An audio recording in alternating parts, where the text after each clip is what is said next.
Okay, so we've arrived at Sukhumvit 12, our favorite hotel in downtown Bangkok. This is their new tuk-tuk. They used to have a pink one. This is, the inside of the hotel room and a couple of shots of us looking out the window down at the pool.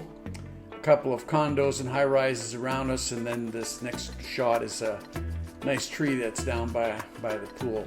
Pretty blossoms. And the alternate tuk-tuk now. So we've headed out, we're going down to have some dinner. So this is us walking down the soi. And I just took pictures of some of the fancy gates that they make out of wrought iron down here for their parking stalls or their courtyards. And, they're just so pretty.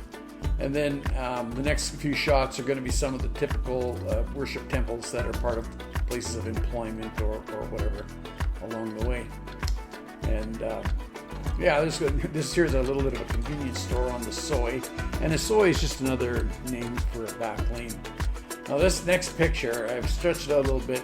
This building, you can see it's got palm trees at the top, and it's just got this crazy industrial look to it. It reminds me of the movie Blade Runner, the original one with Daryl Hannah and what's his face from Star Wars there. But I mean, it's just such an industrial-looking thing. I just every time I see it, I think of that movie Blade Runner, and I just wanted to catch a picture of it. And so here we are. We just keep on going, and we're getting close to the restaurant that we like to dine at. And this is called Cabbages and Condoms.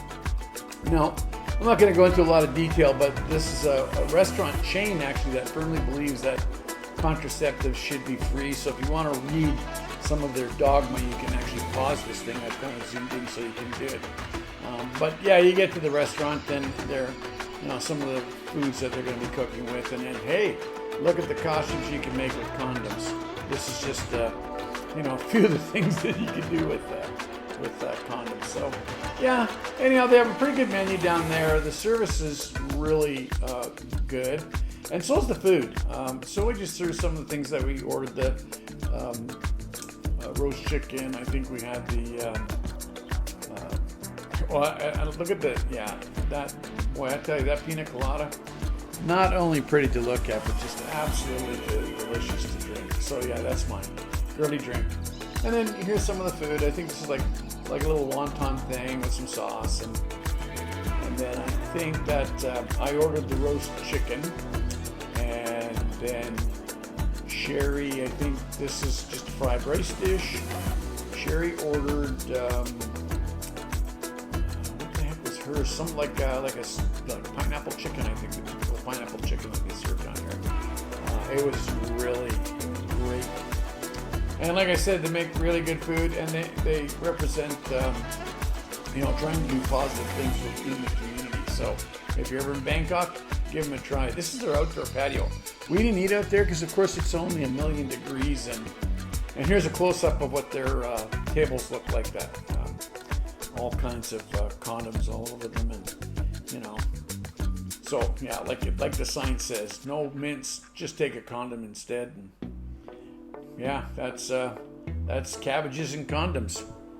And just in case you didn't get enough condom stuff, here's a few other things that you can do with condoms, and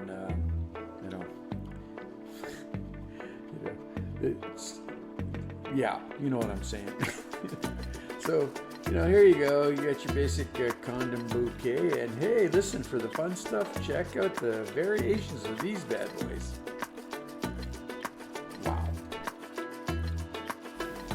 So here we are once again, foraging for food. Went down to this mall just down the block from where our condo is there. And I looked around and we didn't really find a whole lot. So then we ended up walking back and we stopped in at this restaurant in what's called Koreatown, which is really just outside of our condo. And here's what we ended up ordering. That's crispy pork for Sherry, comes served on some hot rocks, and there you go, some chicken wings with 12 French fries, sprinkled with peanuts, because you can never get enough of those. I went for a sushi and a Japanese soup bowl, seafood thing with noodles. It was just totally awesome. Look at Sherry just digging those wings. And yeah, the soup was just absolutely tasty. Super, super nice broth and lots of good stuff. Sherry once again in bliss. And of course, I'm talking to her about my meal, and she's always just ignoring me. You know, that's just my life. And some of the condiments that came with Sherry's crispy pork bits that you were to put on them, and I don't think she used half of them. The sushi was good, and the drinks were pretty awesome. Okay, it's April 2nd. I don't know, maybe 7 o'clock in the evening. We're on our way back from Terminal 21. That's the mall right over there. Kind of crazy place to try and find things inside. And we're on the skywalk, which is required to walk to get over this busy street. And it's just typical Bangkok madness here. Traffic coming and going. Sellers, motorcycles, you name it, it's all here. Ooh, Sherry, we're tired. And yeah, I just thought I'd show this madness. It's typical Bangkok traffic. And this is a pretty popular area to be in, so I'll just go over. So we're over here on the skywalk, and right above us, you can see that platform there. That's where the Sky Train is, or the BTS they call it. We got to go down that set of steps and then walk that direction for a few blocks, and then we'll be at our hotel. Okay, this is Chat Market Day. Not a lot of video on here. We basically went there looking for some pants and some bronze work. We wanted to test the idea of shipping things back to Canada. So here's just a few of the clips of some of the stuff that I totally fell in love with. And, you know, I could have taken a whole sea can full of this stuff home, but my pockets aren't as deep as, say, a guy like Rennie Bray. He might be able to afford. But hey, there's the dragon we did end up buying and sent that thing home. That was way cool, that purchase. Okay, so it's my birthday, and we had been talking about what we're going to do for that while we're over here in Southeast Asia. We were originally going to go back to the banyan tree where we had a really wonderful experience before, but I've had this craving for a good quality Peking duck, and I had done a bunch of research on getting this in Bangkok, and they have lots of it. So rather than go back to the banyan tree, I had done my research, and we ended up picking this restaurant, which I think in the grand scale of ratings, it was the number 3 rated Peking duck in Bangkok. And I chose it mostly because of the proximity to our hotel. So wanting to have really good quality Peking duck, and I wanted it to be kind of close to the hotel. This is the place that we ended up coming to. So we're at the Wallach Cantonese restaurant. Really beautiful, large dining room, and this is what we came for, the Peking duck. And let me tell you, it was great. Okay, it's my birthday, and I'm here at the, what are we calling this? Wallach Cantonese restaurant at the Carlton Hotel. Roughly a 10-12 minute drive from our hotel down the soy there, Sukhumvit. And this is my birthday thing, I didn't say it already. And we've ordered Peking duck, which I can't wait for that to get here. And so when we were making the reservation for the duck and dinner, I asked what the attire was, and she said it was casual. So I've got a pair of khaki shirts on with a belt and wearing a subdued dark Hawaiian t-shirt, and I took off my Dockers to wear with my casual attire, but of a habit, as soon as we walked out the door, I slipped on my white Canadian Crocs. So look at Sherry. There we go. Are we getting? So I spin this around because I'm actually tucked into the corner here, so people can't see under the vehicle. Anyhow, that's part one of the birthday dinner. Hang on, I'm going to spin this around. So now that's Sherry smiling because that is a top quality glass of wine coming from that bottle in that fancy can over there. And these are pickled turnips, which I think Leanne would just love, and some stuff with them. So there you go. Now back to me. So we've ordered Peking duck as the main thing, which will come in two phases. One will be the duck skin with the little pancakes and the hoisin sauce. And then the rest of it is going to be chopped up into a sweet and sour sauce. We've also ordered with that some kind of beef tenderloin. What was going with the beef tenderloin? It was whole pepper sauce and something.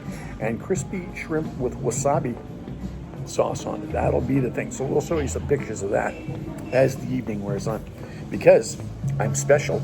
I'm 65. I'm now a pensioner now. I'm on the government pension dole.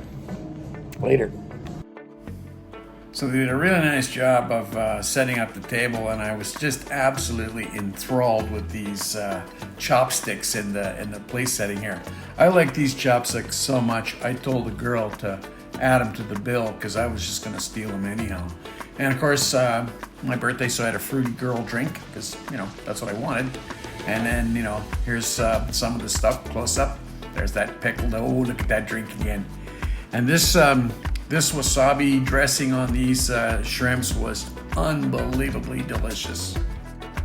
Okay, see, that's Sherry over there because that stuff there, that was Australian beef tenderloin in some type of a black pepper sauce. This is the meat off of our duck, which was then crispified, stir-fried with some peppers and spring onions, and a little bit of boiled rice. And Sherry is in her happy place, as am I. Yeah, so these next few slides are just some close-up pictures of the Peking duck, and then the stir-fried duck, and the steak. Like I would go back to this restaurant in a heartbeat and order the same dishes all over again. I mean, it was just a wonderful experience, and it was like 1/3 the cost of going to the banyan tree. Now, don't get me wrong, we did like the banyan tree, but hey, if you can save a couple of quid and enjoy a wonderful evening, why not? So, yeah, that tenderloin is just literally dissolves on your tongue. It is just amazing. We ate all the skin off the Peking duck. As a matter of fact, normally you'd roll that up with a piece of skin and stuff. We were double skinning in our pancakes because it's all about us right now. So we're okay with that. I just thought I'd share that. And I killed my Singapore sling, and I'm going to kill that half glass of wine, which makes me kind of a booze hound tonight. Okay. Well, that's my plate. That's what we did to the duck. That's all that's left of the beef. We touched the rice. Sherry smacked down all that beef. I had 3 pieces and was happy to sacrifice the rest of her. That is one recipe that we are going to have to learn how to make because it is totally awesome. And she's drinking real wine again. Well, that wraps up most of the dining experiences we had in Bangkok. There'll be one more when we go to Chinatown, but we'll do that as a little separate one. And hey, thanks for tuning in. We appreciate you watching.